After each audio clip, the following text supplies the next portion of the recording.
On Saturday, the Government of India has in fact notified the committee that will look into the findings of the one country, one election. Remember, this was an announcement which was made unofficially yesterday saying that Ramnath Kovind will in fact be chairing this particular committee.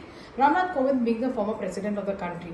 Very interesting names have appeared on the panel, which includes Union Home Minister Amit Shah, who is a very important voice as far as the government is concerned, and he's probably a member of all the committees that are required in the government in the country at this point in time as well.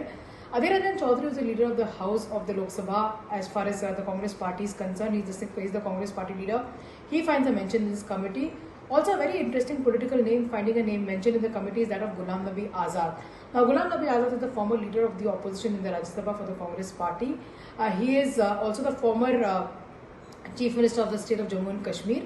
Currently, he is not with the Congress party. He had resigned from the Congress party and is pursuing a political career independently. He finds a name, and which might actually cause a lot of unsettlement within the opposition parties as to why he has been included in that panel.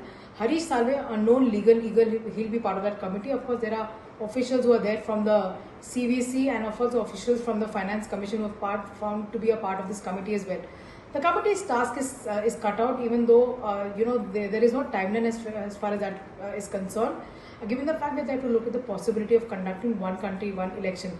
But this is a long drawn exercise, it's a complicated exercise given the fact that several amendments will have to be made to the Constitution of India, several amendments have to be ratified by the state. What shape will that take? Those meetings will decide that as well. What are the logistical requirements for a complicated country like India to have one country, one election, where you have elections probably every week or every fortnight in some form or the other?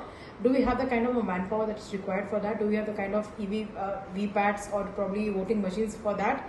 That is also something which has to be looked into in great detail.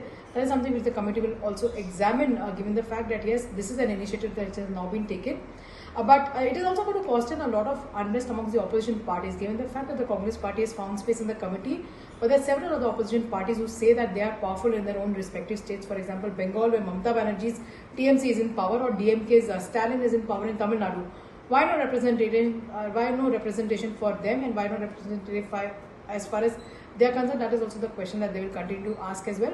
But for now, the government has expressed its intent very clearly, and that's why the Law Minister of the day, Arjuna Meghwal, is also part of the committee. Is of course there as the special representative. It will be important to see what shape this takes, because this is a very complicated legislation.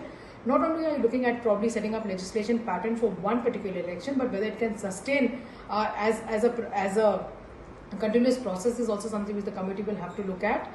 So all eyes on seeing when the committee first meets, how they decide and how many meetings it will take to decide.